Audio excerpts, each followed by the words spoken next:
Are you looking for a truly unique experience this weekend? Get away to Orlando for our uniquely eventful spring and discover all the ways you can make the most of every moment. From unforgettable concerts to one-of-a-kind festivals to the debut of epic new rides and attractions, you'll find something for everyone. And Visit Orlando is your guide to enjoying all the season has to offer. To start planning your uniquely eventful spring, head to visitorlando.com today.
Hello, everyone, and welcome to Damn You Hollywood.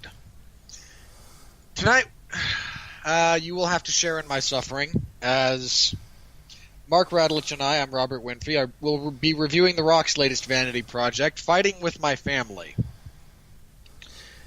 I was pretty vocal in the lead-up to this that I was not happy about Mark putting this on the schedule. Mark is now coughing up a lung, and I only think it's appropriate karmic recompense for what you made me do. So, Mark, apart from the health issues, which I do hope, in all seriousness, I do hope alleviate themselves soon. How you doing this evening? Look what you made me do. Look what you made me do. Yeah, we're not gonna do a long show tonight. I wanted to do a show lest Robert Winfree not come to my house and beat the ever so amounting snot out of me as I say, hey, I know I told you we were going to do this, so you should go see the movie, but yeah, I'm going to cancel tonight because I feel under the weather. Yeah, I'm pretty sure he'd have flown to my house, punched me right in the face, and said, not funny. So yeah, for the record, the last time this happened, a similar situation occurred. I get back from the movie today. I go see him on Tuesdays because that's reduced price day and I'm cheap. I get back from the movie and I have a Facebook message from Mark that says, did you see the movie yet? Now, the last time this happened, I just got back from seeing Robin Hood. and Mark said, I was trying to save you. I saw it. I know it sucks. I feel like crap. I don't want to do a show tonight.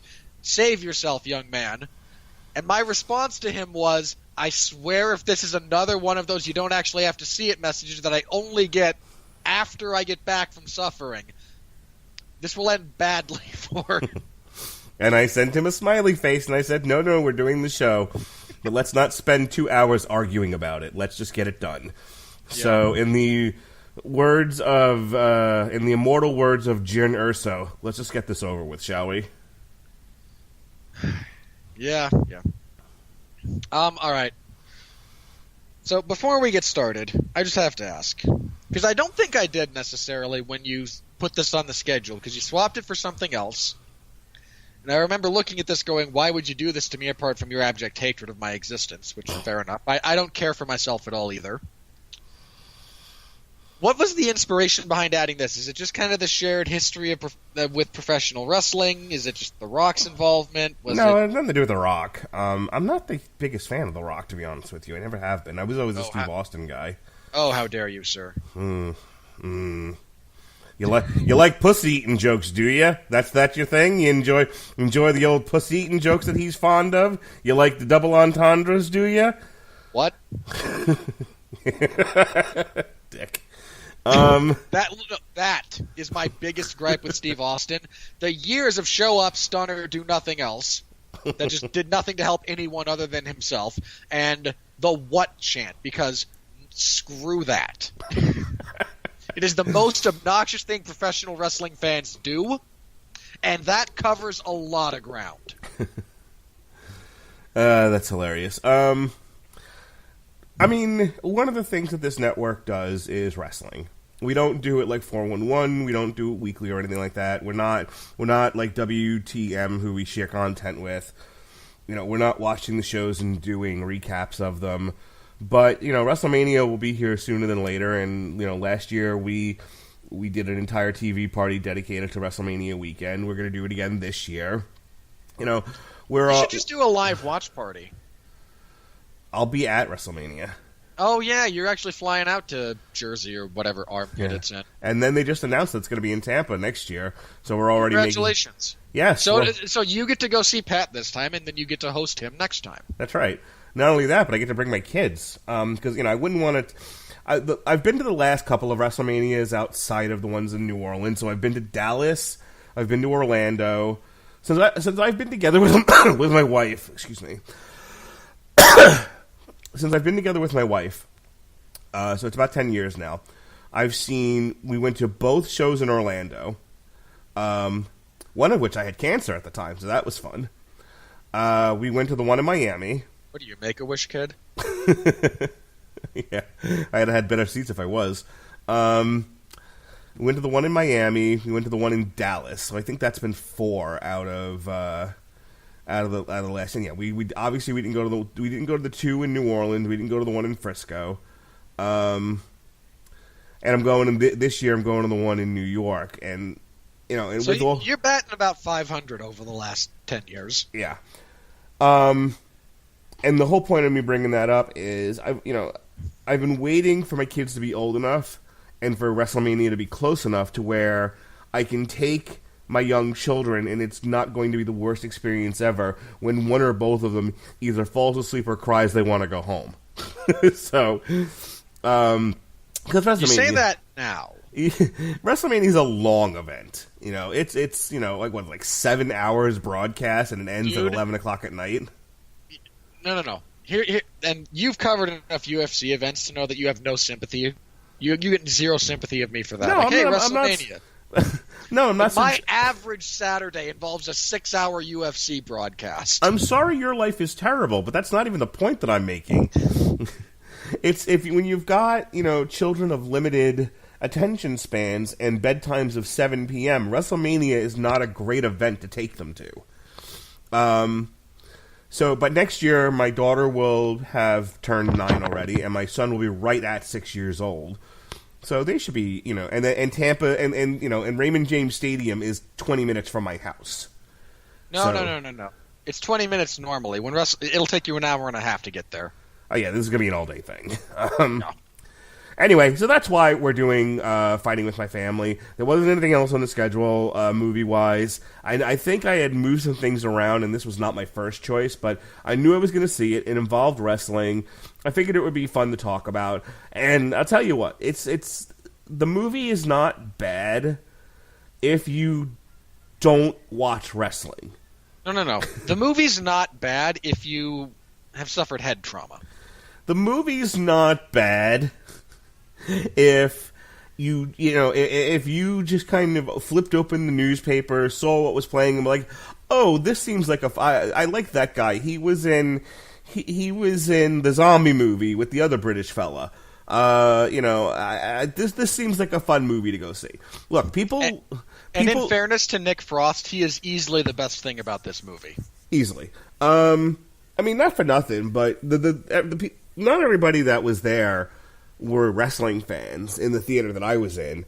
They couldn't possibly have been. And and they were enjoying themselves. I mean, it's an entertaining enough movie. The problem is when you're an actual wrestling fan. Like, I'll give you an example. I went with my wife, who does watch wrestling, occasionally with me, but I would not call her necessarily a wrestling fan. She likes like Total Bellas and stuff like that, and she follows a lot of the gals on the divas on Instagram. But I wouldn't necessarily call her, like, a wrestling fan. Like, in other words, a wrestling fan not only watches the WWE, but, like, would maybe go to a Ring of Honor show, or Evolve. Knows what New Japan Pro Wrestling is. Right. Makes, go out of their way to watch Glow on Netflix. Boy, did Season 2 just crater for that show or what? I'm just saying, like, the first season debuted, and there was a lot of hype, and, fair play, well done show, all things considered. Boy, there is nothing about Season 2. And I know it hasn't come out yet, but it's coming soon, and no one's talking. Oh. I was going to be like Season 2. I don't remember there being a Season 2 yet. No, that's right. Confused the fuck out of me. In any case, she really enjoyed this. But she's also not going to nitpick at a lot of the stuff that is hard to swallow about this movie in terms of what wrestling is really like or what this person's journey through wrestling, at NXT, and we're going to talk about that a little bit, was really like. So, if I can also say that this movie has at least 3 major structural flaws that I think everyone just kind of grins and goes along with, the people who are... Because they liked things about the movie, or it resonated with them for whatever reason. And again, if you like this, I'm not here to belittle you. I'm genuinely... jokes about head trauma aside, serious. There are plenty of movies that are not good that I like, and fair play. That doesn't change the fact that there are problems with them. It just means I like them instead. I like them in spite of those things. This movie has a few pretty significant flaws that really hindered my ability to enjoy it. Yeah, I want to be clear about something. You're not going to get from the two of us... You're going to get a little bit of, the way the movie portrays her rise to prominence and what actually happened in real life could not be further from the truth of, what happened. You're going to get a little bit of that because I got to talk about some of this stuff. But that's not my major problem with the movie. Because I get that they're telling a story, that, that it's a narrative, and you can't really, in a 2-hour movie, depending on what your focus is on, get all the little details of her time in Florida Championship Wrestling and NXT. My problems with this movie, or with the movie itself, even if I knew nothing about this person, like, there were things that they focused on and then breezed over, which the movie moves really, really fast, and I think that's to its detriment. So I absolutely agree with that. So let me go ahead and turn it back to you, and let's break it down. All right, here is your plot synopsis incoming. So if you don't want to be spoiled about ostensibly real events that happened 5 years ago, God, that kills me. Like, again, whenever I do one of these, if I were to, if we were to review, They Shall Not Grow Old, I really don't feel I should have to give a spoiler tag to the Germans lose the war, So anyway, if you don't want to be spoiled about, again, ostensibly and in many respects true events that have already happened and are part of the public record, this is the story of former professional wrestler Paige. We are introduced to her initially at a very young age as she and her brother are goofing around because both of her parents are professional wrestlers. In fact, her mother was a rather prominent one they actually downplay, I think, a little bit how successful she was on the indies. And she and her older brother grow up in, again, a crazy wrestling family, wanting to be wrestlers. We're introduced to the fact that they teach classes for the local indie promotion that their parents run. You get probably the second most faithful look at independent professional wrestling in the world that we've seen on film. Second only to The Wrestler with Mickey Rourke, because I don't think anything has quite captured the actual ambiance of indie wrestling quite like, Mickey's character Randy going through, some smaller indie shows, CCW, ROH, stuff like that. But this gets pretty close. Their big goal, as with all professional wrestlers, is to be part of the WWE, the biggest and best, at the moment best, in addition to largest, professional wrestling organization in the world. Make the most money, have the most fame, get all the girls or guys or whatever you happen to be. Like, this is, fortune and glory. They are... a lot of this is framed along the backdrop and kind of the narrative of the family dynamic that is played upon here, which is probably the best thing the movie does, is the way this family interacts with each other. But after the brother, Zach, gets a local girl pregnant, because, that happens all the time. So that's actually not a narrative beat. That genuinely happens. Paige and Zach are given tryout opportunities when the WWE comes to London. They go there along with a bunch of other hopefuls from the indie scene, and they only invite Paige to come to NXT, the developmental league. This causes a bit of strife between Paige and her brother, because boy howdy does he not have a plan B in life. But Paige goes, Paige being the outsider. In a lot of respects, and this is actually... Remind me to come back to this when we actually get into things, because there's a couple of beats about her outsider status that I really appreciate how the movie handled. She struggles physically. She struggles to fit in with the other trainees, because a lot of them are just models who are learning to wrestle, whereas she is a wrestler who should be learning to present herself and her style in a manner that fits within the WWE framework.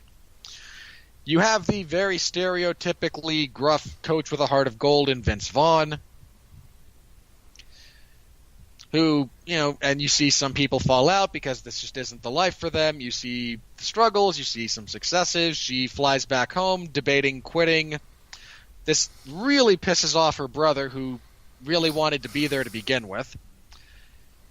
We get, again, a bit more conflict between her and her family, but her family eventually come to the realization that, really, if you don't want to do this, you are, in fact, still our family, daughter, sister, whatever, and you will always have a place here. But really, we all kind of know that if you turn this down for no good reason, you will never forgive yourself for it. So, making peace with this, she returns to Florida. Can I just say that the depiction of Florida is wholly inaccurate? Florida is not that great. Mark, I know you know this. You're a ridiculous human being. Continue. Yes, I am. I make no apologies for it, by the way. She resumes her work. She and a bunch of the other trainees get to go see WrestleMania backstage. She then is told by The Rock, who makes his second... This is The Rock's vanity project. He pops up a few times just for the screen credit, I want to say. To tell her that she's being called up to the main roster, and her debut will be on the Raw following WrestleMania, which is historically that's a pretty big deal. The crop of people who debut on the main roster after Mania it's a big deal. It's a big mark of confidence. And that she will be competing with AJ Lee for the Divas title. She, as you always do in these types of stories, has a bit of a breakdown. Her brother comes to his senses, goes full Han Solo. You're all clear, kid. Let's blow this thing and go home. She goes out to the ring. She fumbles a little bit. She inevitably overcomes. She becomes champion. We then get as she celebrates in the ring, we get the the tiles over the post credits. That's a lot of Paige went on to be a significant portion of why we have the women's revolution right now, which is true. Her brother continues training and working with the local independent promotion and has formed a tag team with his half-brother, step-brother? Half-brother, I want to say. Yeah, same father. Half-brother. He actually trained a blind kid how to wrestle, which was I really wish they'd spent more time with that, because that is such a weird thing that is true. They make sure to note that The Rock went on to have a successful film career, which I appreciated because it was purely tongue-in-cheek. And then over some of the ending credits, we get bits from a documentary that actually helped inspire the overall movie, and we actually see the actual match at the end, and close scene, everyone gets to feel better about themselves and is uplifted by the generic story of your outsider underdog who overcomes the odds to everyone's shock, despite this literally happening in every one of these stories. So, again, I know there's a few things I kind of glossed over there for the sake of just talking about the plot, but there's a few things that I think this movie does well, and there's a lot that I think falls very, very flat. But let's start with the positive for once. Very negative show here. Let's start with the positive. I've talked enough. So, what are your positive takeaways? You mentioned that you thought the movie moved over a lot of material too quickly. What did you like? What did you want to spend more time with? Look, the lead has to be likable. I think both the male and the female leads have to be likable. I think the family has to be likable. Obviously people love Nick Frost. And you sort of tongue in cheek said he was the best part about the movie. No, not tongue in cheek. 100% serious. I think he is the best part of this movie. Okay. Well, look, Florence Pugh, I think her name is. Yeah. She's fine as the female lead. I think she did a great job with the part. I thought that the kid who plays the brother, I was entertained by him. He looks like Simon Pegg. I mean, he's not even his kid, but man, a couple of those shots of him, like, you look like Simon Pegg, buddy.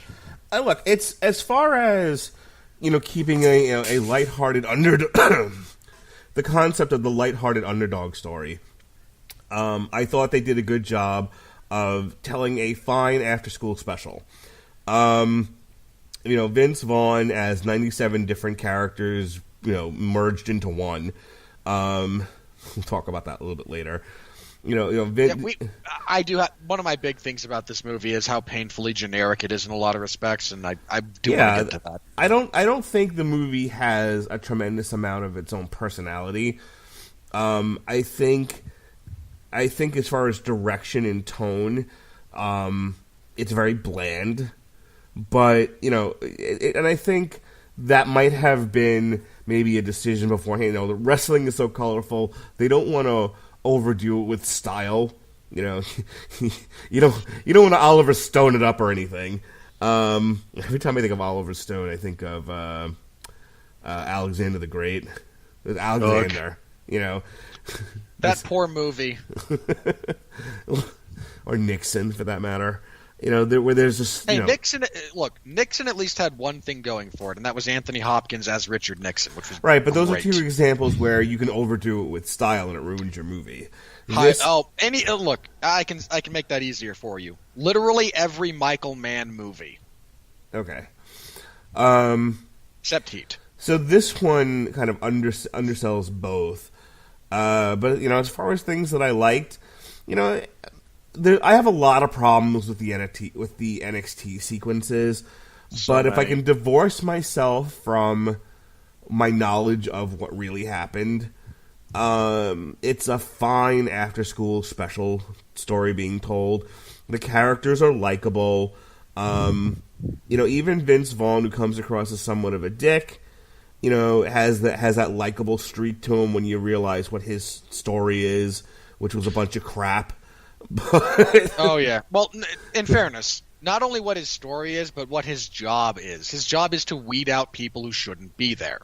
That is literally his job. Right. And if you can't take the crap he gives you, you have zero chance of being... I mean, if you couldn't hold a conversation with the character that Vince Vaughn was playing, you could never hold an actual conversation with Vince McMahon.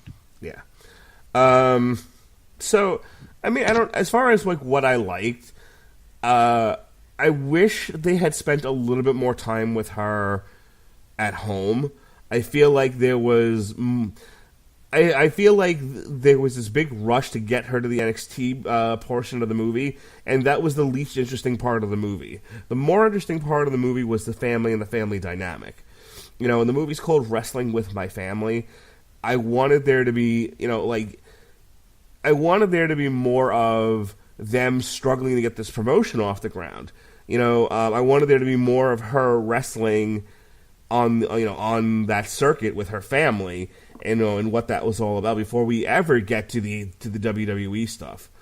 Heck, I would have. And in fairness, I also think that all the NXT stuff would have been livened up had they actually shown, hey, this is a functional promotion, not a glorified training room where everyone's just kind of hoping to get called up. Right. Let me stop there with what I like, because I mean I was entertained. My wife was entertained. The whole audience seemed to be entertained of the theater that we were in. It's a breezy movie with likable characters. Nobody gives a bad performance, except for maybe the Zelina chick who played AJ Lee. And again, you only know that if you know who AJ Lee was. My wife had no clue what was going on in that scene. Although she did kind of tug on my shoulder. She's like, that's not AJ Lee, and I'm like, no, it is not. Look, in fairness, I wouldn't have wanted to work with AJ Lee on a movie either. All right, I just want to read something real quick. Okay? By all means. I need to read this verbatim so people understand why this part of the movie drove me insane. This is from Paige's Wikipedia, and I'm reading from the NXT NXT portion. Okay? WWE went on to rebrand its developmental territory, Florida Championship Wrestling, into NXT. Paige's NXT television debut took place on the third episode of the rebooted NXT, taped at Full Sail University, in which she lost to Sophia Cortez. From September 2012, after gaining a large surge in crowd support, Paige went on a winning streak, defeating the likes of Audrey Marie, Sasha Banks, Emma, Oksana, and multiple victories over Alicia Fox. On January 30th, 2013, Paige was assaulted by ring announcer Summer Rae due to Ray's jealousy of Paige's popularity and success.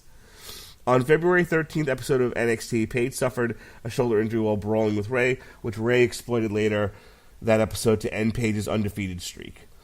After Paige continued to confront Ray, Paige defeated Ray in a singles match despite Ray's pre-match attack on the May 1st episode of NXT. In June, Paige entered a tournament to determine the first NXT Women's Champion. She defeated Tamina Snuka and Alicia Fox en route to the final, in which she defeated Emma to become the inaugural champion. Paige made her first successful title defense on August 14th, defeating Summer Rae. In the following months, Paige teamed up with Emma to feud with Summer Rae and Sasha Banks. Paige successfully defended her title against Natalya on the December 4th episode of NXT, and Emma on this February 24th NXT Arrival. This was like their first takeover special. Yeah. On April 24th, Paige was forced to vacate the women's title because she won the fucking Divas Championship. Okay? Against AJ Lee the night after WrestleMania 30. That part they got right. So, the movie portrays Paige as, as struggling to come out of her shell and having difficulties with her self-image, and seeing these models around her and comparing herself to them and feeling insecure. And despite all of that, they see something, Vince Vaughn sees something within her, The Rock sees something within her that, that is special, and they just need it to come out. And so to sort of force the issue, they put her in the ring against AJ Lee the night after WrestleMania, and she's, and it takes a slap in the face for her to finally get her shit together. And finally, in what was portrayed as a work shoot, she wins the title and then yells out the infamous line, "This is my house." Now, I just read to you 2 to 3 years worth of her minding her craft and being a champion and being comfortable in the ring. And then if you even watch the Raw the night after WrestleMania, she's not standing there dumbfounded, as a newbie wondering what the fuck to say. She did an entire bit with AJ. She's like, hey, I just came out here to congratulate you. And AJ went crazy and attacked her. And then minutes later, they really didn't have a match. It was like a minute or two later. That whole thing lasted like 3 minutes. Yeah, like a minute or so later, she rolled her up and pinned her. And AJ, had a meltdown. And I don't even think Paige yelled out, "This is my house" at that point. I think she was like, "Oh my god, I won the title." If she did, it was during commercial break, only for the live audience. Right. And so here's the, I can accept a certain amount of creative license, but that's such utter bullshit. Don't make the cumulative moment of her career the night after WrestleMania. Make it when she finally comes out of her shell in NXT. Then, you could say she went on to win the women's title later or whatever. You can flash forward, but I think, for the sake of telling a tight narrative story, they invented a character out of whole cloth instead of telling you Paige's story, which I was not a fan of. You know what I mean? I said before, I wish they had spent more time with her and her family, because I think that's where the story was. That's what people, I think, were interested in. If you're that interested in Paige's training, fucking go watch NXT. All this stuff is available on the WWE Network for how much, Michael? $9.99. But God, here's I just have to say this. Michael Cole getting a big screen movie credit made my skin crawl. I hate that man so much. Yeah. Occasionally I have daydreams of becoming a wrestler, and the first thing I do is attack Michael Cole. God, that would be great. Instant babyface for life. If you just beat the I don't even mean a work. I mean genuinely shoot on the man. Yeah. No, he knocks some of his teeth out. He goes hard way through the table. Yes. Anyway, I beat Corey Graves with him. That's what I would do. Anyway. That would be so great. One of my major frustrations with the narrative of this movie is I don't know whether or not Paige came to NXT with a chip on her shoulder. Because in the movie it's portrayed as, I'm a worker, I'm surrounded by models. I was interested to know, did Paige show up to Florida Championship Wrestling and just start handing out fucking potatoes and receipts? Because I'm interested if that's the case. Or did they make... That would be hilarious if true. I'm interested if that's the case, but, or was that just made up for the movie? If she really did have shit with some of the girls there, I want to know who the girls were. I thought it was... I looked at the cast for this, and they invented almost everyone else at that, in that facility with her. In the commercial, it looks like she, it looks like she gets shit from the girl from Charlotte, and then I can't remember the diva. She wasn't a Bella. She was kind of Hispanic. She wore red. Eva Marie.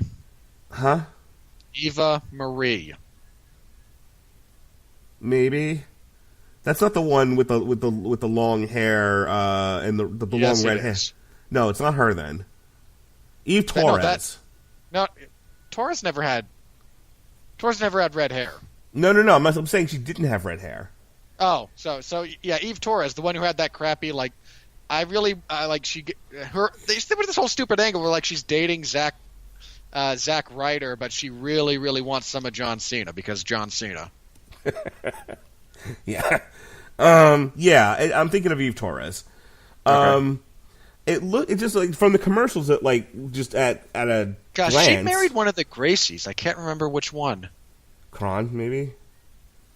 I actually want to say Ryan. One of the Gracies. Anyway, Just from the commercial, if you're just looking at it like really quickly, it looks like at one point she's getting shit from Charlotte, and another point she's getting shit from Eve Torres.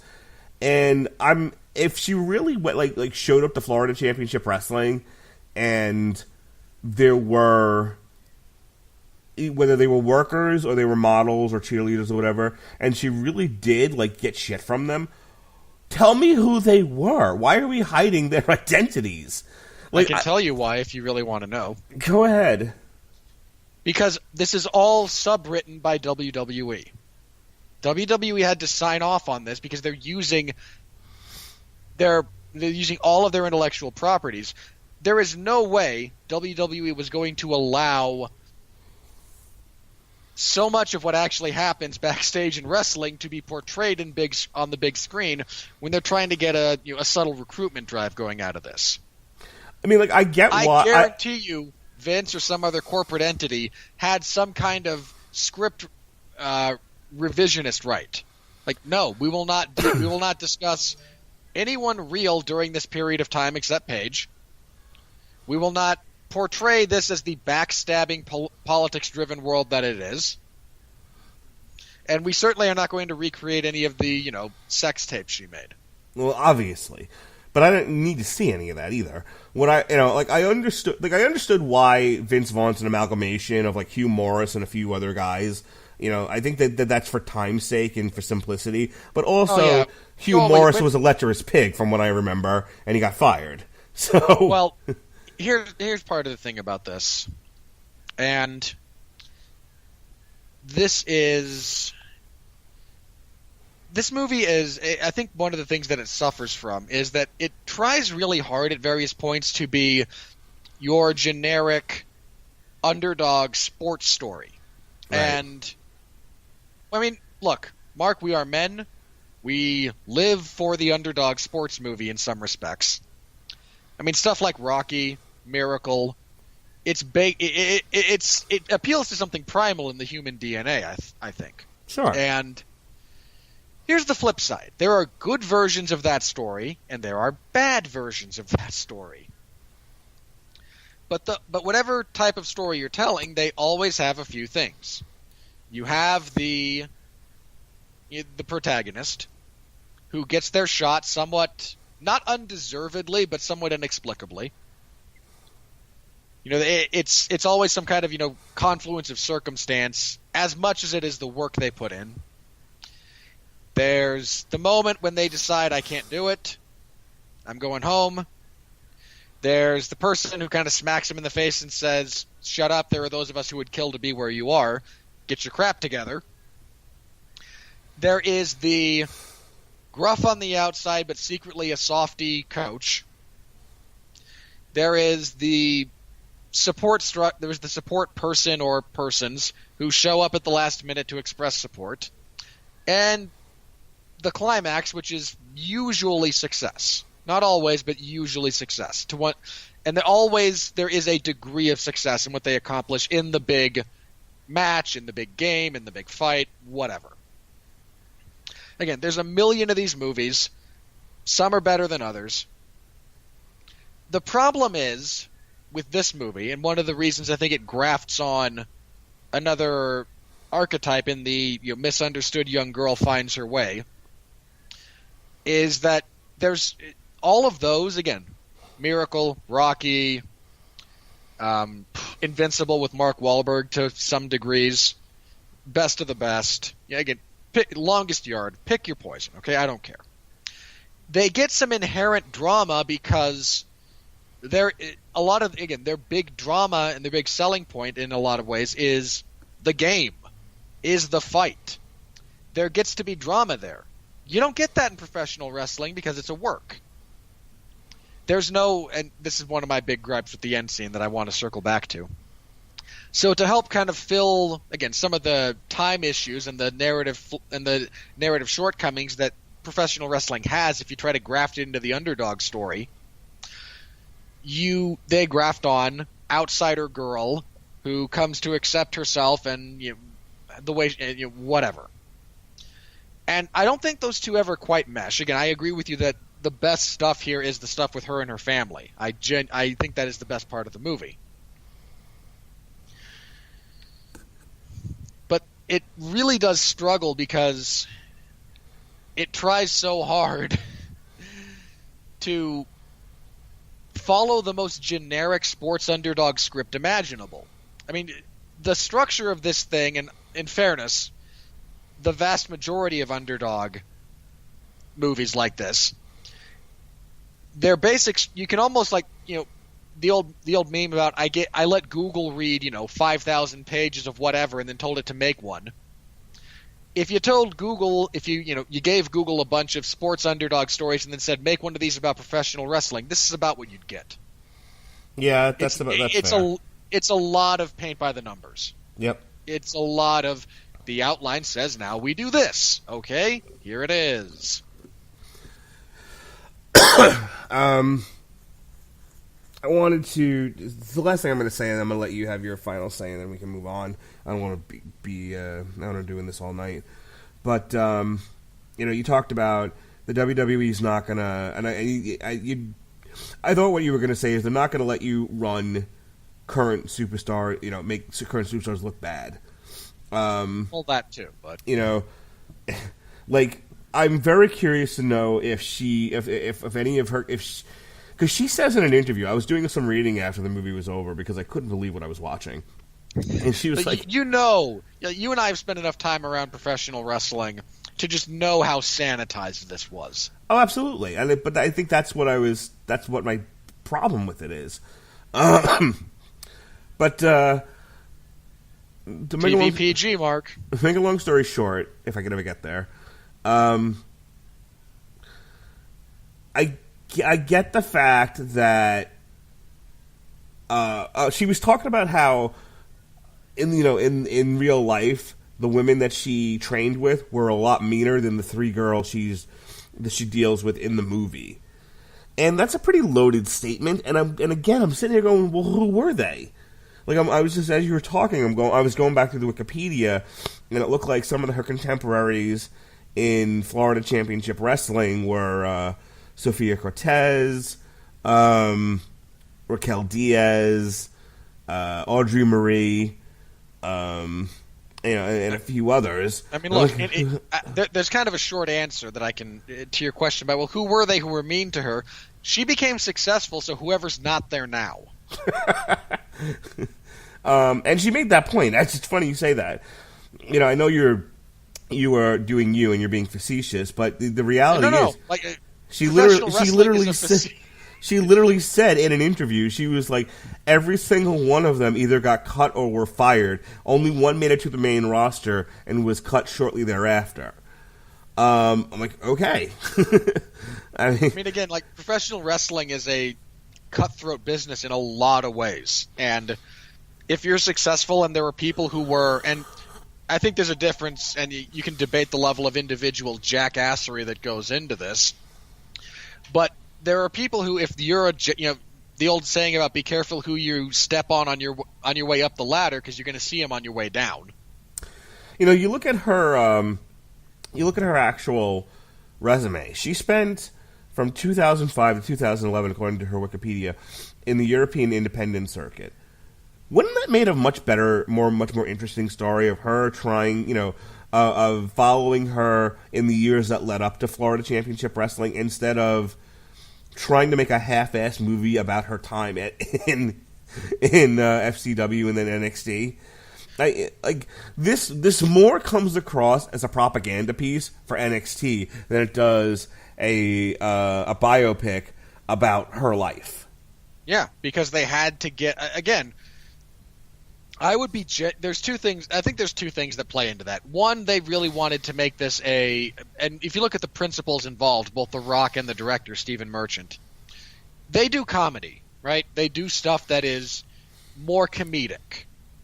And I think that, sure, her coming up in the crazy world of, the British independent scene is a much better story, potentially. I imagine it's also a fair bit darker.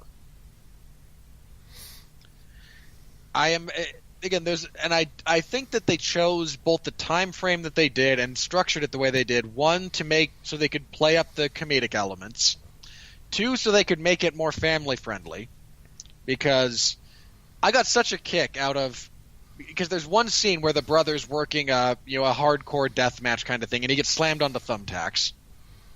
And the people in the audience with me, not a very packed theater, mind you, but there were, I don't know, 10 other people. Several of them, watching him, pick them out of his back afterward, were like, "Oh, this is horrible." Like, that happened. Like, this isn't fabricated. That's a not uncommon occurrence. Here's Abyss. Like, I wanted, like, here's this guy getting slammed into glass and barbed wire and thumbtacks. And, like, really? That wasn't even a lot of thumbtacks. I mean, and thumbtacks, they provide a great visual, but the ones they use are the short kind, so they'll stick in, but they don't even really get through the fat. No. They're not dangerous at all. All right, wrap up your thoughts here, and let's move on. All right, here's my big one. Again, apart from the horribly generic nature of this, let's talk about the final scene.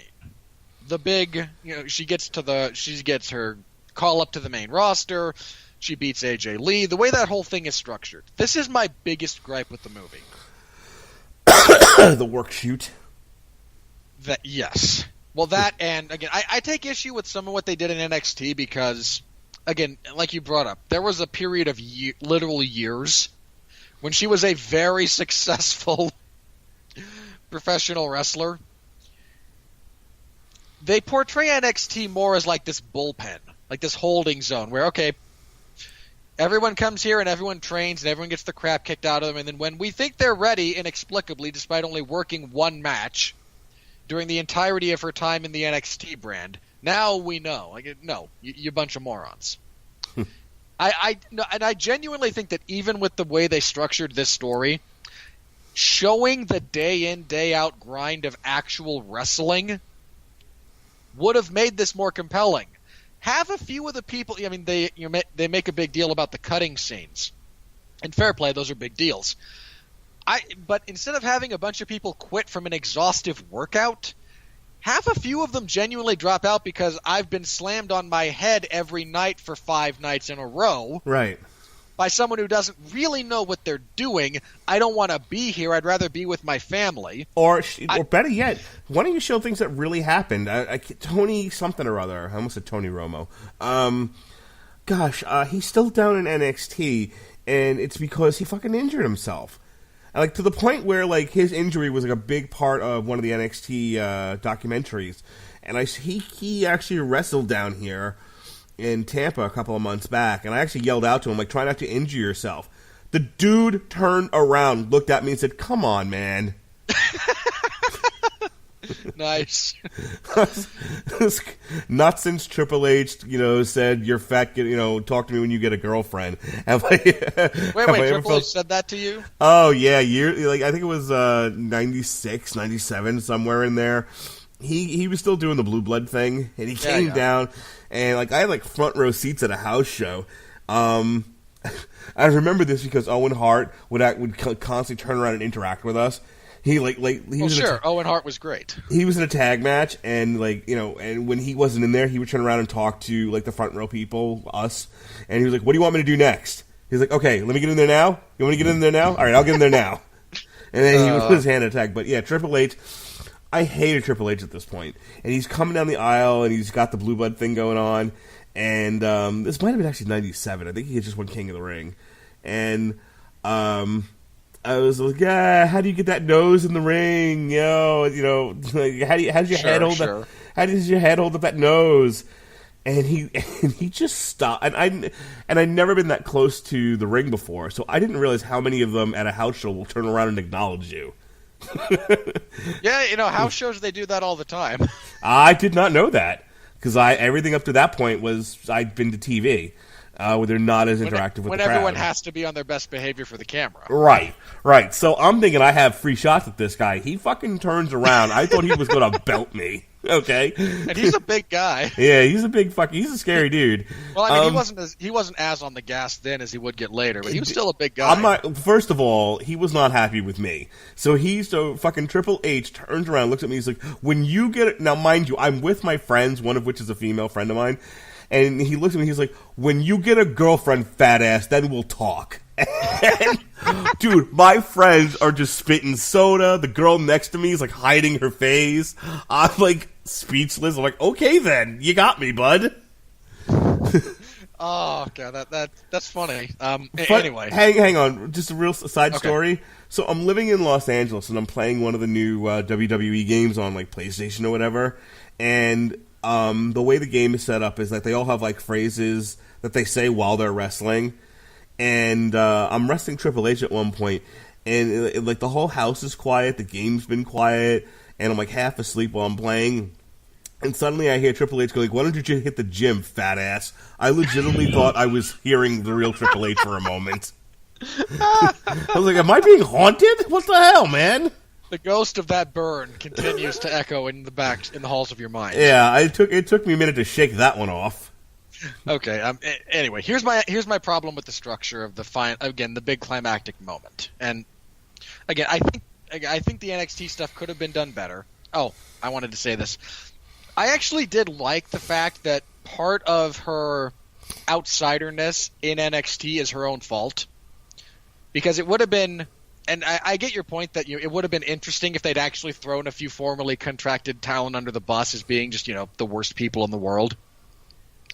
I also did kind of like the fact that a lot of the chip on her shoulder is her own. Like, she just brings that baggage with her and then has to learn to get over parts of it. And I appreciated that. Again, there are jackasses in the world. Try not to be one of them. But the entire structure of this final act, and you mentioned it as a worked shoot, and that's what really kills this for me. And I think there's also a better way to do this. So and this is part of the problem.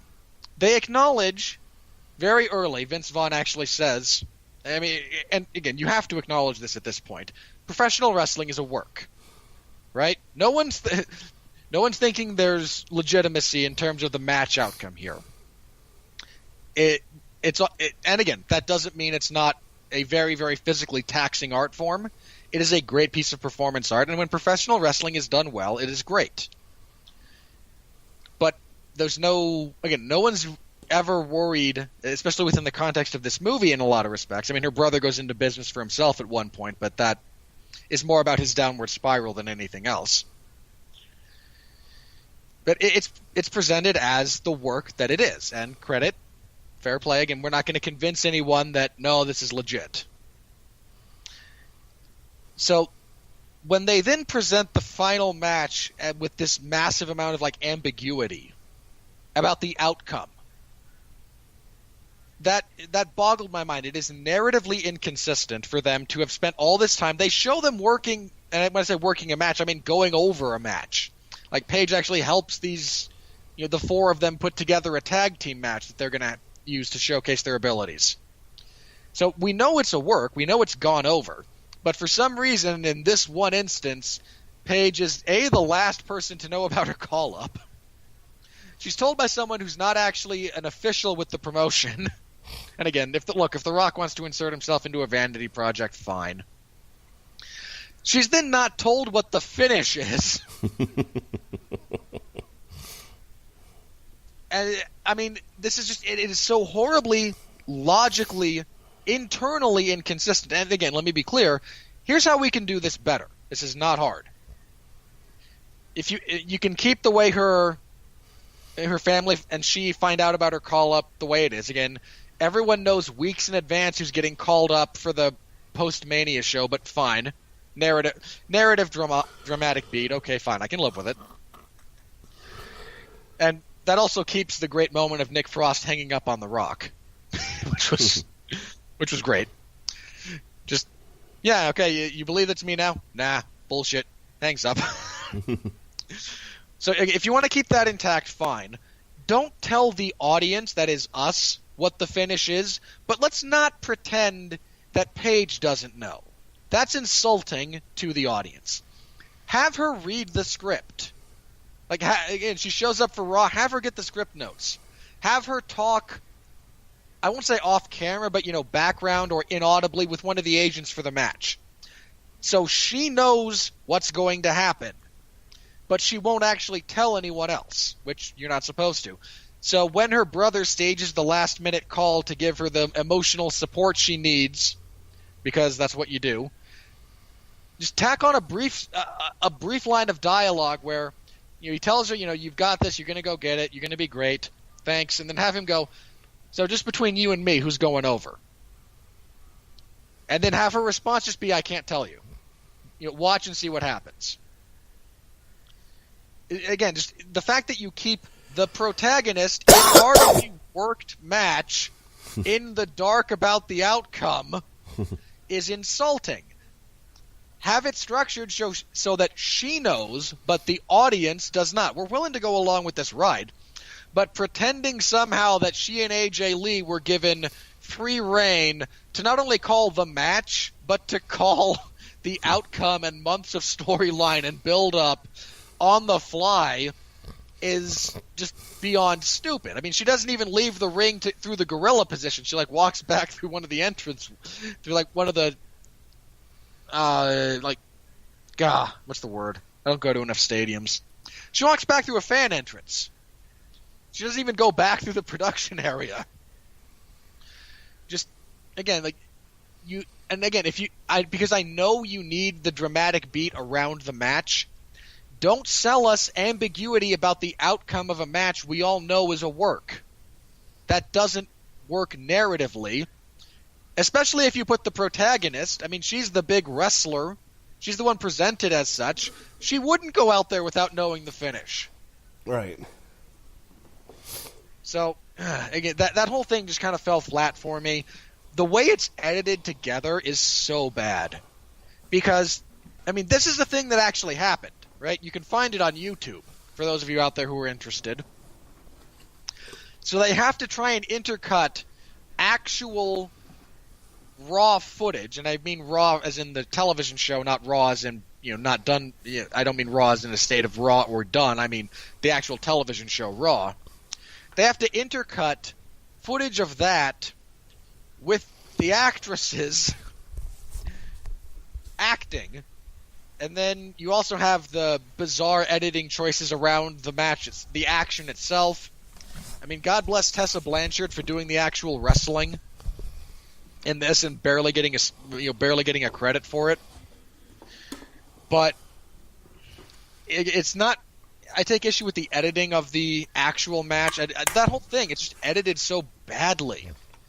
It's very jarring to go between, the actual footage from the event itself and then this footage that was shot for the movie. It just doesn't blend well at all.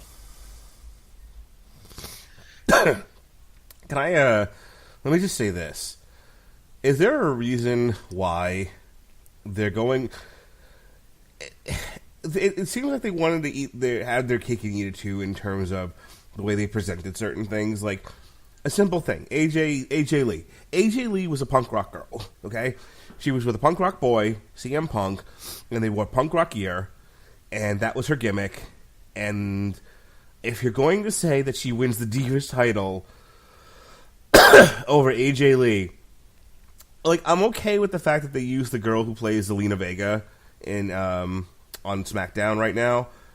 As she was available, or they think she looks like AJ Lee, or she blew somebody in production. Who cares? I don't care. Hold on. It's the mouth. Because AJ Lee has this disproportionately large mouth for her frame. And AJ's also Zelina Vega is very Latina, and AJ isn't she Filipino? Maybe. She very, the structure of her face is very not the sharp Latin lines that Zelina Vega has. But they both have these really wide mouths. They both look very ethnic. Okay. My point is, pick one. Either make the character AJ Lee and then dress her like AJ Lee, or say Paige beat Eve Torres that night, or Alicia Fox, or Giuseppe Yopepi, or who cares? And then dress her the way they dressed her. Because I'm looking at this, and she's like, here's the Divas Championship, AJ Lee, and she's wearing this sparkly, typical Divas outfit. And it was one of the, I mean, like, it's a minor point that, again, if you don't watch wrestling, you don't care. You know, AJ wore like denim cutoffs and fishnets. Yeah, she wore Daisy Dukes in a t-shirt, for fuck's sake. Either dress her that way, and then I don't have as much of an issue with who they picked to play her, even though I laughed at it. Or don't call her AJ Lee. Call her some you invented 3 girls out of whole cloth. To be these girls that Paige picked on. Why not invent a Divas champion? Who gives a shit? But don't do both. Don't be like, we're gonna ascribe the name of the person. Everything we've told you up to this point is a huge fiction anyway. But by golly, we have to tell you who the real champion was. Get the fuck out of here. I don't disagree. All right. With that said, you ready to move on? Yeah. I mean, I don't think there's a whole lot else to say on the craft of this movie. All right, here we go. Here comes the money. Here comes the money. Here we go. Money talk. Here comes the money. Money. Dollar. All right, here we go. On a budget of $11 million at the time of this writing, according to the Wikipedia page, it's made about $8.4 million. Box Office Mojo has it at about 8.4. No, apparently this was not released in foreign markets, so it's only got a domestic gross.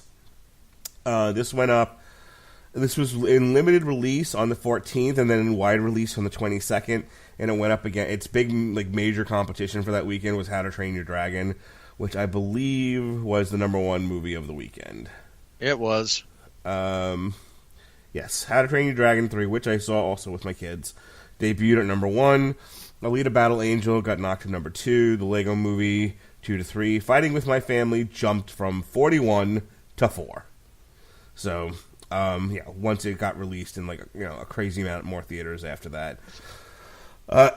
Isn't It Romantic 3 to 5. What Men Want 4 to 6. Happy Death Day to You 5 to 7. Cold Pursuit 6 to 8. The Upside 7 to 9. Run the Race debuted at #10. The Oscar-winning Green Book fell from 10 to 11.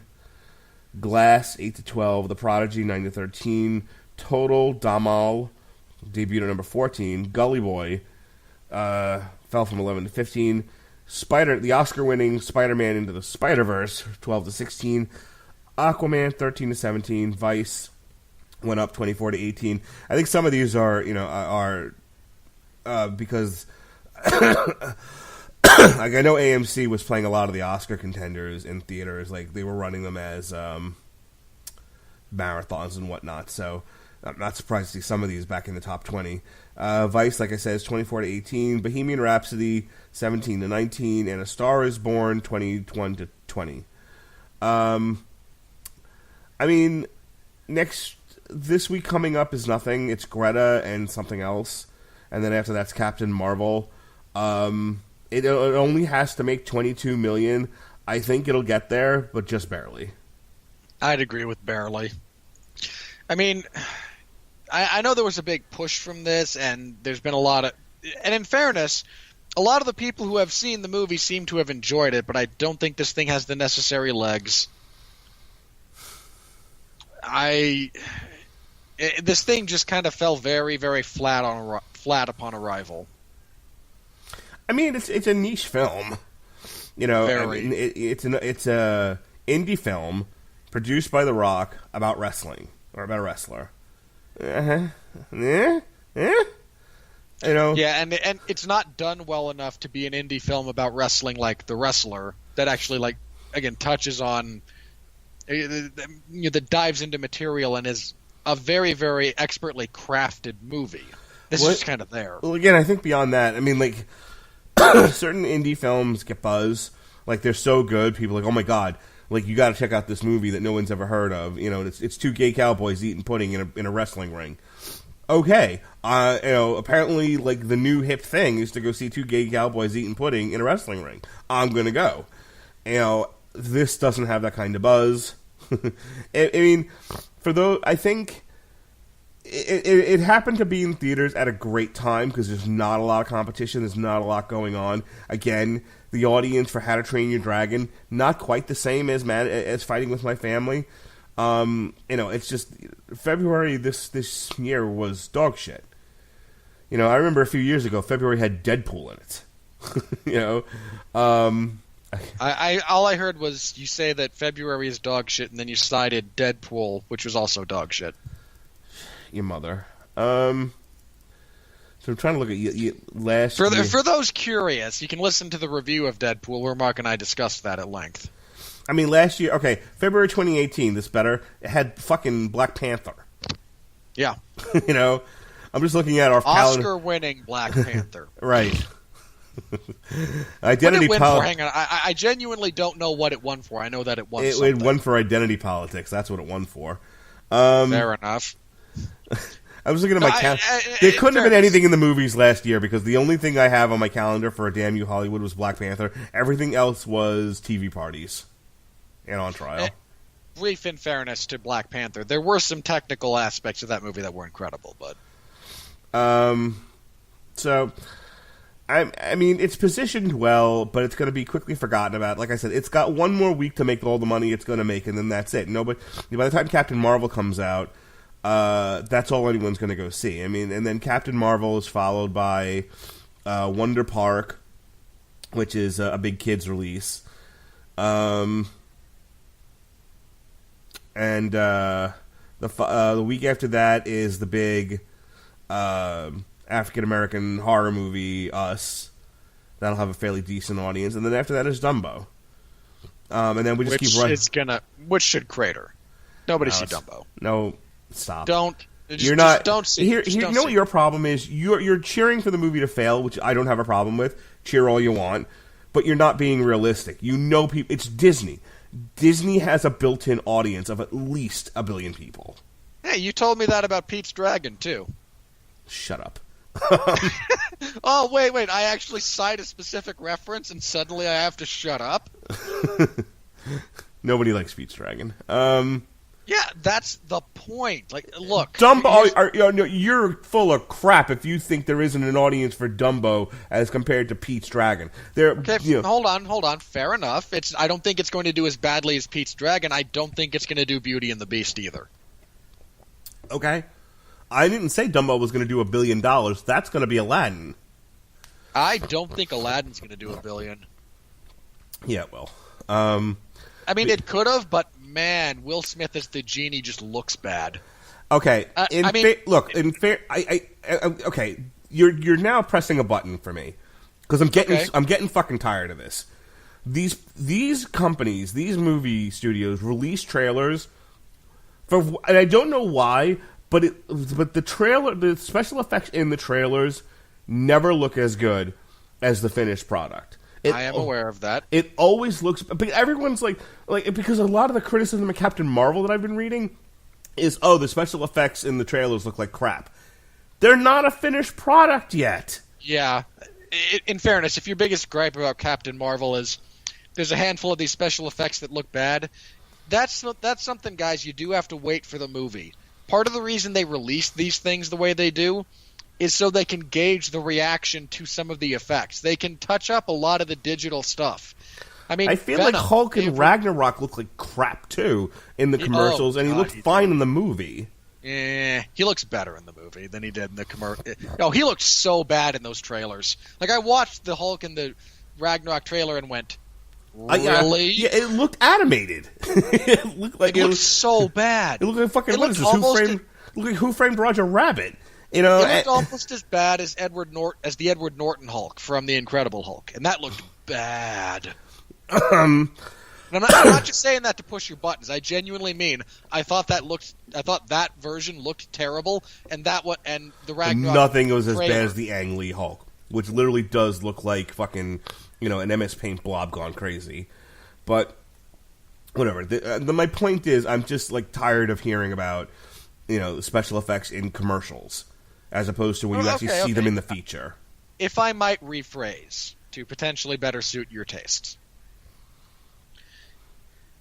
I do think the genie looks terrible in the trailers. I acknowledge they can change that. They can touch it up. I think the style that they are choosing to animate him with is the problem more so than the refinement. Okay, my counter to you is Will Smith. Will Smith has an audience. People. He has a likability. Does he? He has a likability. Yes, he does. And Really? He has a. I'm going to try one more time. He has high likability quotient. And his likability is so good that he can appear in a shit movie like Suicide Squad, and they were already willing to throw him his own movie. I think there is a massive disconnect between what people are willing to pay for Will Smith on the production side of things and what Will Smith is actually worth in 2019. But I'm not talking about how much we're going to pay him for a movie. We're talking about who's going to go see the movie. You got to remember, anything that was produced, for the most part, with maybe the exception of Pocahontas, Identity Politics, during the Disney Renaissance, has a huge audience. At least three generations of audience. Now, Beauty and the Beast had the princess thing going for it. So if they ever do like Little Mermaid, or when they get to Mulan, they will absolutely do Little Mermaid. Especially the princess stuff during the Disney Renaissance, does $1 billion easy. There's no question. But Aladdin was well loved during that time. Now, part of it was, Robin Williams' likability quotient, and how funny he was in that movie. But I mean, it's not like people don't sing, not Tales of, that's Beauty and the Beast. The fucking song from Aladdin. I mean, You've Never Had a Friend Like Me gets a lot of play. Whole New World. Whole New World. That's the one I was thinking of. Okay, Whole New World, is still very popular. Even among like generation and my kids' age. So I think Aladdin. I'd be surprised if it doesn't do $1 billion. It's going to be one of the top 10 movies of this year. Don't you worry about that.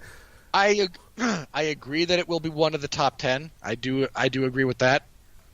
Here's my counterpoint to your discussion about Will Smith having this massive ingrown audience. I like how we're having a debate about Will Smith in a review of how of Fighting with My Family, by the way. We go weird places. Okay, just a few things. Because Focus bombed, Concussion bombed, Collateral Beauty bombed, Bright largely bombed, although Netflix exclusive, so there's metrics that we're not sure of. Those are his last four major. And Suicide Squad was a categorical disappointment. Well, it's not a financial failure, though. It nearly was. No, it wasn't. Relative to what they wanted it to be. Okay. They wanted it to be $1 billion. What the fuck does that mean? My mistake. No. I genuinely had forgotten. You're thinking of Batman vs Superman. That too, but no. Mostly I was thinking of Justice League because, haha. But no. Suicide Squad. I forgot how much of its take came from overseas because it did fine worldwide. It just was a pretty significant disappointment domestically.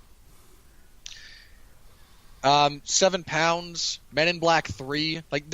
His last several movies have not done what people I think expected them to, and I've yet to really figure out why people haven't realized it's not box office gold. I will give you he doesn't have the carte blanche to do any project and it make money.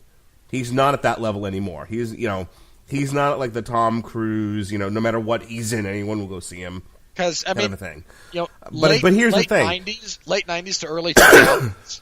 Yeah, that man was he was box office gold. No. Here's what I'm saying. Okay, just go with me on this for a second without interrupting. He doesn't have the Brie Larson thing going for him. He's not hated as a person. People might not have liked his movies of late. He's picking shit for whatever the reasons are. But there isn't a large conversation of among people going, Will Smith is an asshole.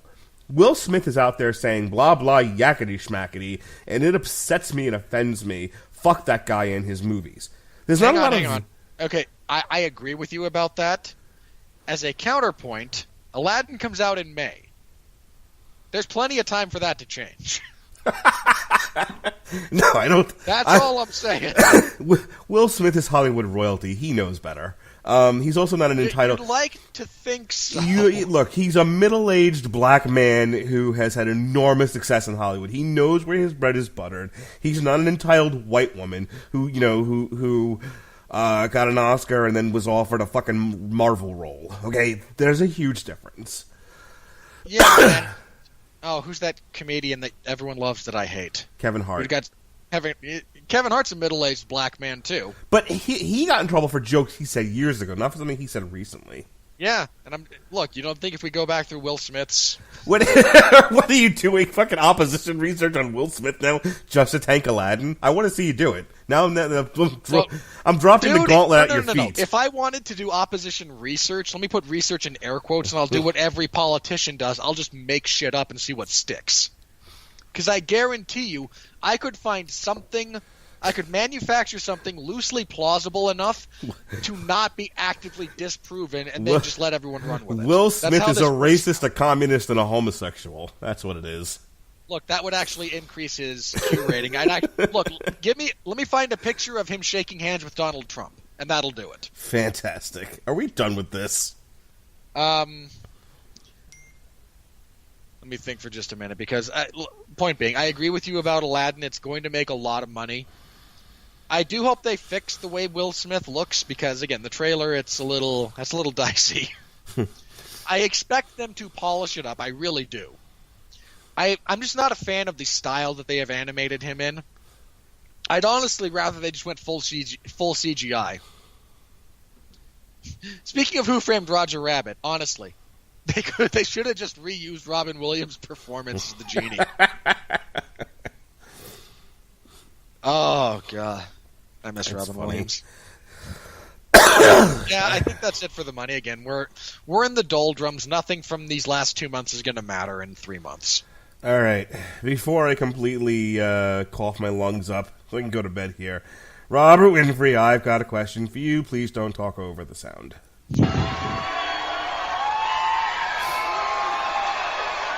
Are you ready?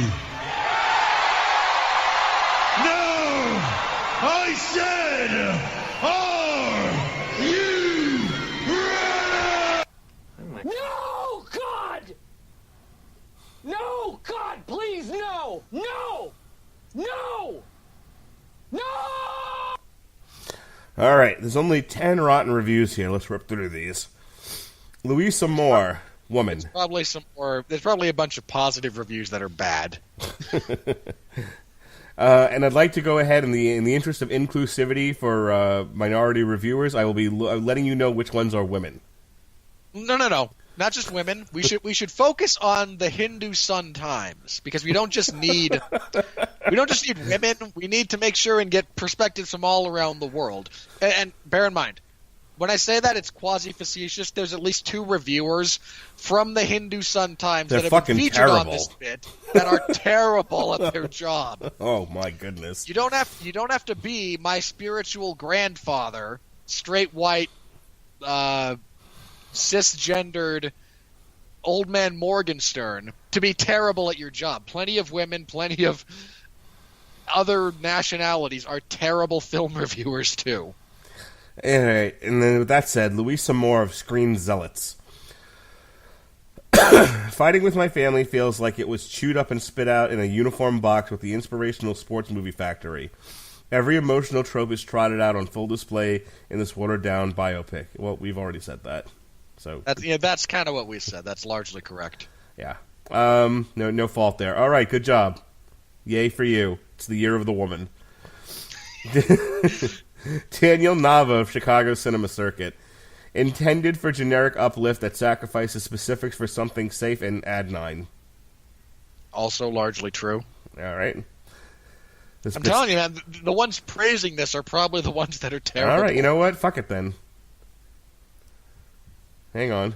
Also find our cast, the regulars of Knucklehead Row.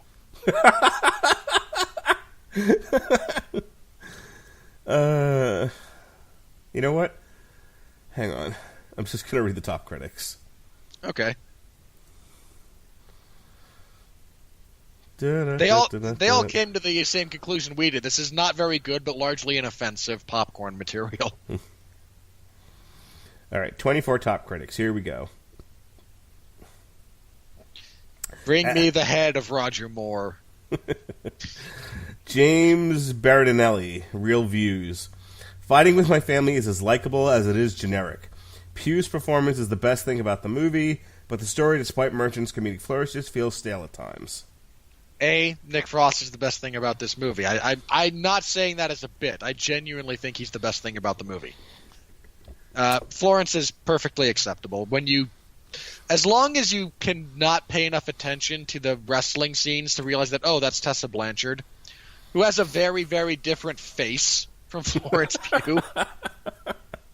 Yeah, I mean, her nose is completely different. Yeah, honestly, I knew Tessa Blanchard was her body double, her wrestling double, but I didn't notice it enough in the film. So, I mean, their upper bodies are a dead giveaway because Tessa's jacked. Moira McDonald, Seattle Times. Resist at your peril. That doesn't even make sense. You're a top critic, and that's your... What? Barry Hertz of Globe and Mail. There are a few shocks along the way, but all the obligatory ups and downs are given decent weight by Pugh, as well as Nick Frost and Lita Headey as her beyond-the-mat parents. Ugh. And for the most of the film's runtime, that's enough. You referenced Beyond the Mat. Go away. More importantly, there's a few shocks. Yeah, what? I don't know what he's talking about. Tom Russo of the Boston Globe. It's the mark of many a standout sports movie that you don't necessarily have to be a fan to enjoy the story. The real-life pro wrestling portrait, Fighting with My Family, is a hugely entertaining case in point. Okay, the general point he's making there is correct. Like, I'm not a big hockey fan, and I love Miracle. You made this point as well. Like, the less you know about wrestling, the more enjoyable this movie is. So, yeah, that's probably fair. I think this one actually does too much to exclude the niche audience. I think that's its major problem is, hey, it's about wrestling, so all the wrestling people who go see it immediately go, that never happened, you're not real, you're not real, you're not real, you're not real, you're skipping this, 5-year period of time, what the hell? Why did I pay to see this? Richard Roper of the Chicago Sun-Times. It's quite a trick to pull off such an authentic sports movie about a world in which every match really is fixed, and he capitalized is. Oh, really? You, my good man, know nothing of the world of professional wrestling if you think this was authentic. That's this was so authentic. Yeah, everyone was friends. All the girls got together after their after their misunderstandings, and they became best of friends. There was no backstabbing. There was no political maneuvering. There were no injuries in the ring. These aren't things that happen in professional wrestling, clearly. Every coach has a heart of gold. What the hell, man? That is just that is blatant ignorance, and you don't even have the intellectual integrity to cop to your ignorance of the subject. If you don't know, say you don't know. No one will hold it against you. Mara Reinstein of the U.S. Weekly. Both an offbeat comedy and classically rousing underdog tale. This indie film's heart somehow exceeds the size of Dwayne Johnson's bulging biceps. It most certainly does not. I mean, The Rock's arms are huge. Let's see. Katie Walsh. Ugh. Of Nerdist. You'll want to stand up and cheer when Paige triumphs in this winning family wrestling dramedy. Just might make a few more wrestling fans while it's at it, too. Nope, not a single one. Let me be very clear about this. No one who watches this and then watches Raw is going to stick with Raw. Not one. This is not going to convert anyone into being a fan of professional wrestling. That is not a thing that's going to happen as a result of this movie. Joshua Rothkopf of Time Out. The boastful, performative nature of WWE, spiked with mini-dramas and constant role-playing, becomes the lingua franca of an atypical household in Fighting with My Family. The sweetest of comedies despite a sizable number of body slams. Okay. Again, as a person with a rather expansive vocabulary, specifically so that I can choose the right word or the right phrase for the right subject material, why did you feel compelled to use half the words you utilized in that sentence, sir? Leah Greenblatt of Entertainment Weekly. A movie about as subtle as the bowling ball to the bullocks. One hopeful grunt has to take early on, but still somehow a winning one. In fairness to the bowling ball to the nut spot, you never do it standing. You're always seated, and you take the first shot not in your groin but on your thigh. It's the same way you crotch yourself on the top rope. The initial impact goes into the thigh muscle, usually the hamstring, and that absorbs the majority of it. Then you just kind of slide, and it's still not a pleasant sensation, but you're not taking a full-on 16-pound ball to the crotch either. It's done the way it's done for a reason. All right, last one. Yolanda Machado of The Rap brings to life both Paige's outward image of strength and her deep connection to her roots, particularly her ability to see the strength within her brother, even though it takes longer to fully appreciate her own. I mean, the way you structured that sentence seems to imply some sort of familiarity with the subject matter. Not the subject matter, but the individual.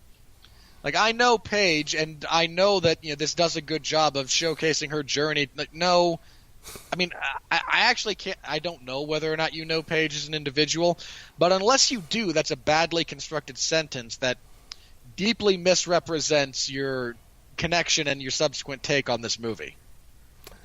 All right, shame on your editor. All right, and that is the end of February here on the Radulich and Broadcasting Network.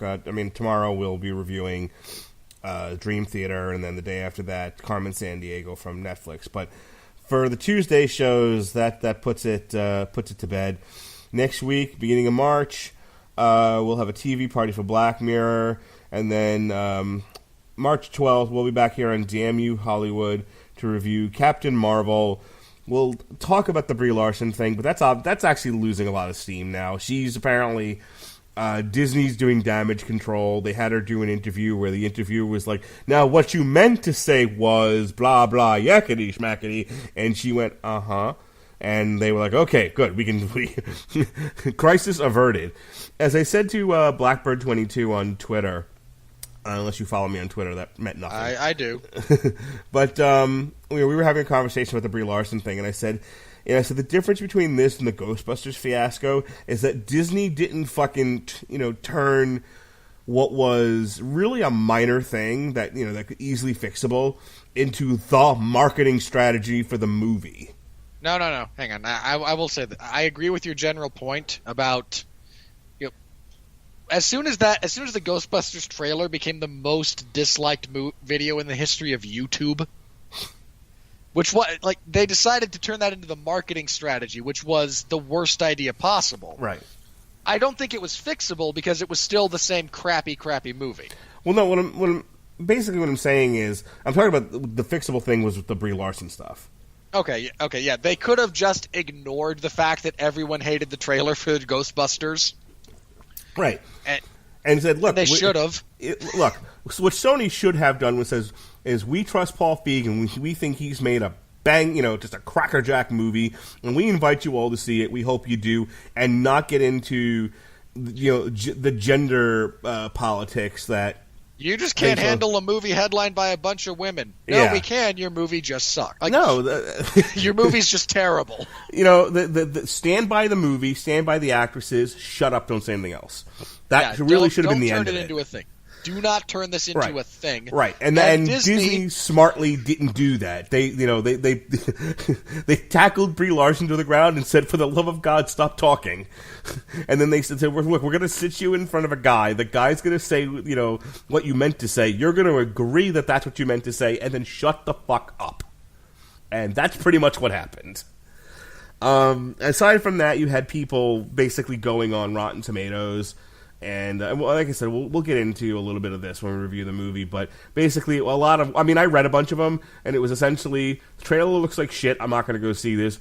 Brie Larson sucks, I'm not going to go see this. I'm not interested in this character, I'm not going to go see this. Bring on Black Widow. And then Rotten Tomatoes took it down. Right. But if you really want to laugh, and if you really want to see how an open platform like YouTube can be taken and used Bear in to mind, just perpetuate nonsense. Open is in serious air quotes there about YouTube, by the way. Well, I mean, anybody can go on YouTube and put stuff up. And as I've been watching these Brie Larson videos, you can say any crap and get away with it. Sort of. No, you can. Well, okay, let me rephrase. They're less stringent about just removing things they don't like. Do you know how many videos I've seen that said that the Marvel Cinematic Universe is going to go bankrupt because of this? Okay, those people are morons. That's my point. No, okay. I don't want to get into my issues with YouTube at the moment, so never mind. Yeah, I know where you're going. It's a more nuanced conversation. Yeah, I know where you're going, and that's not what I meant.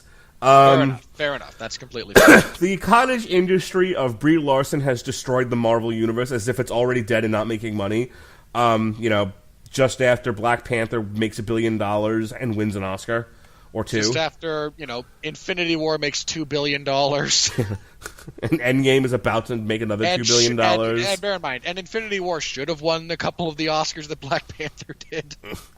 But whatever, but yeah, there's an entire cottage industry of videos cropped up saying how basically the Marvel Cinematic Universe is now following in the steps of Lucasfilm and is going down the shitter. That's terrific. Profoundly untrue. If for no other reason than because, look, part of the problem with Star Wars was A, George Lucas is not a human being, as we have discussed at length. B, George Lucas is a terrible writer. He's a wildly imaginative person, but he desperately needs a competent editor. I mean, all the success that the original Star Wars movie spawned should not lie at the feet of George Lucas. It should lie at the feet of his ex-wife. The point being, because she saved that movie in the editing bay. And I keep saying we'll talk about it then, but at this point, Damage Control has stepped in, and there's been some changes that have happened, and the whole Brie Larson hates white people thing, which wasn't really a thing to begin with. I was making fun of it largely because people were making it into a thing that it wasn't. Watch it turn out to be true, though. Just, as a joke, after the movie releases and makes its money, Brie actually comes out and, no, really, I don't care for the white people. She can't, though. Dude, you don't understand. She signed for one or two more movies. She can't say shit like that. If she gets fed up, she will, and they'll just recast her because they can. But I would love for her to do the old Kurt Angle bit when Kurt Angle's, I'm not a big fan of the black people. I would love for her to just do a riff on that with Oprah. Oprah, I'm probably not supposed to say this, but I'm really not a fan of the honkies. It's funny. One of the guys I identify as a 40-year-old black woman who's a multi-billionaire, and I would like to be you. It's funny you should say that. So one of the comments on Rotten Tomatoes, which has now been taken down, was and this person is not everything wrong with comic book fans, but close to it. Was why do they have to use the Carol Danvers version? Bring on Monica Rambeau, who was the Black Captain Marvel. I don't know if you remember the Black Captain Marvel at all, but she had jerry curls. She wore a silver top and black leggings. Okay. Are you familiar with this character at all? Not at all. Anyway, yeah. This person really knows his comics and was and saying I don't understand why because for years now the Captain Marvel has been the Carol Danvers iteration. There hasn't been the black one. I don't know since the 80s. Okay, look, man. You're the type of comic book fan who's really hoping for the Dog Welder adaptation. And don't get me wrong, I love me some Dog Welder, but come on. Well, let's not... again. Well, it's funny you mentioned, like they'll just recast her because like she's gonna get out there. She's like, I really just don't care for white people, and Bob Iger's gonna tackle her to the ground, throw her in a shallow grave, and the next thing you know, Marvel cast Captain Marvel as what's the name, Taraji P. Henson, who is I can't. Stand That'll be her. the new Captain Marvel. I cannot stand her. Good for you. Bear in mind, as an actress, okay, this is not a. I've seen enough of her stuff to go. I do not care for your work. How about Tiffany Haddish? I don't know who that is. She was the lead in Night School. That is of no help to me. I don't know. She's been in like 1,000 movies recently. She's the other black chick that's in everything that isn't Tajiri Penson or whatever the fuck her name is. Okay. All right. Wow. I wanted to be done with this 45 minutes ago.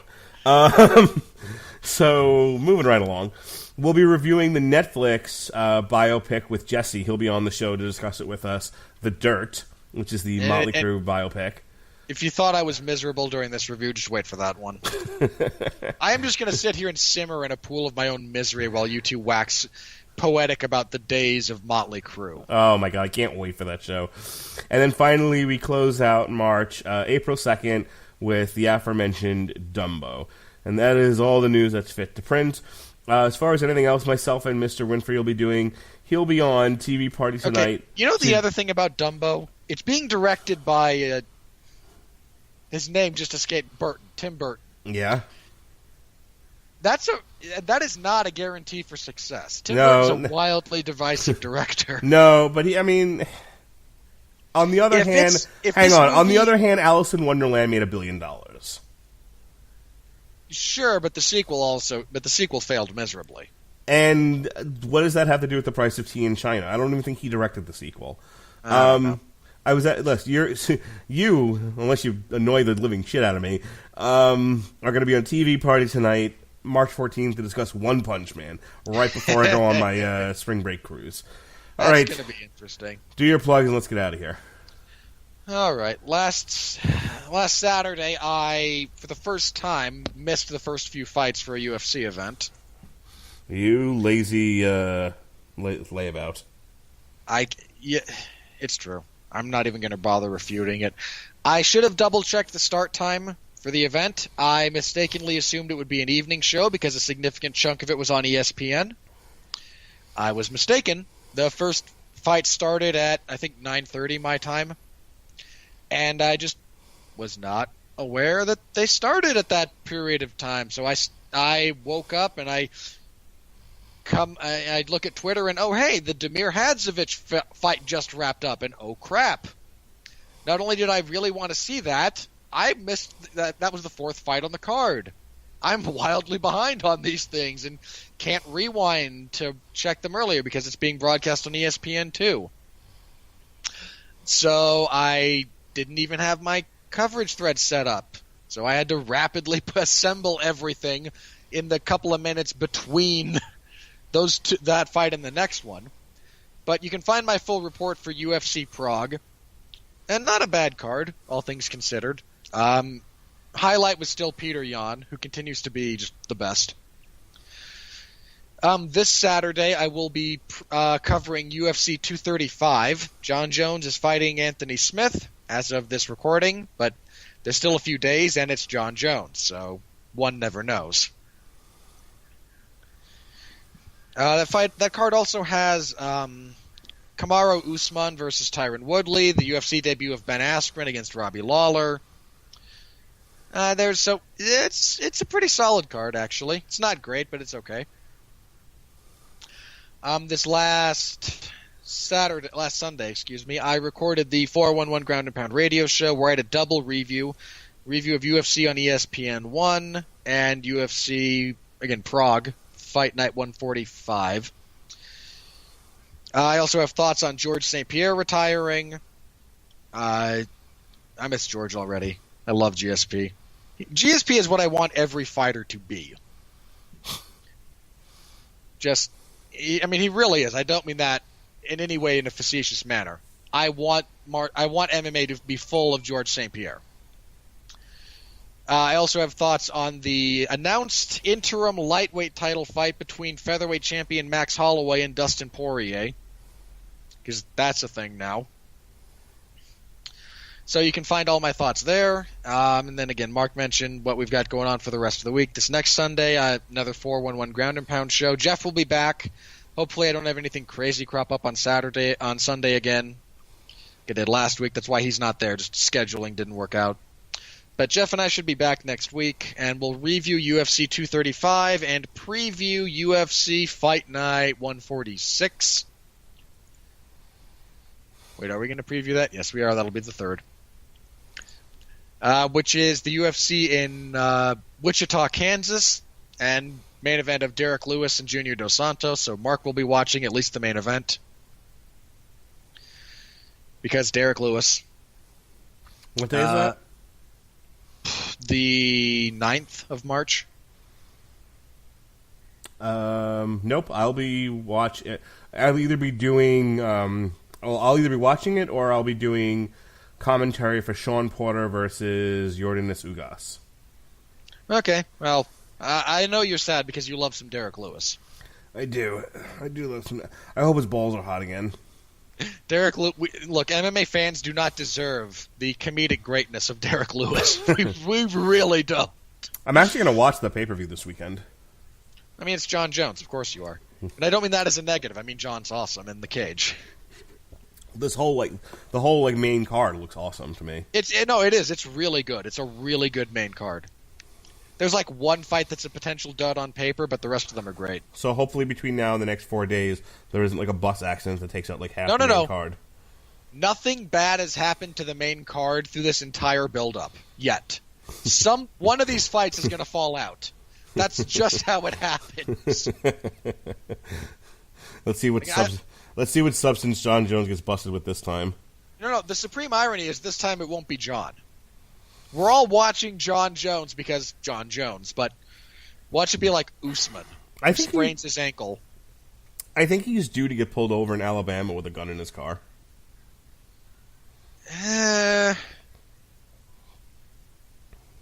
No, this one's in Nevada. He doesn't have to worry about driving through Alabama. If they ever send him to like Georgia, yeah, there's a real chance. But not for this one. So but again, so we're watching and waiting to see which fight falls through. But yeah, it's a good card. Anyway, that kept you longer than I think we wanted it to. But all right, folks. Thank you for joining us here on Damn You Hollywood. We hope to offend you sometime in the near future. Da da da da da da.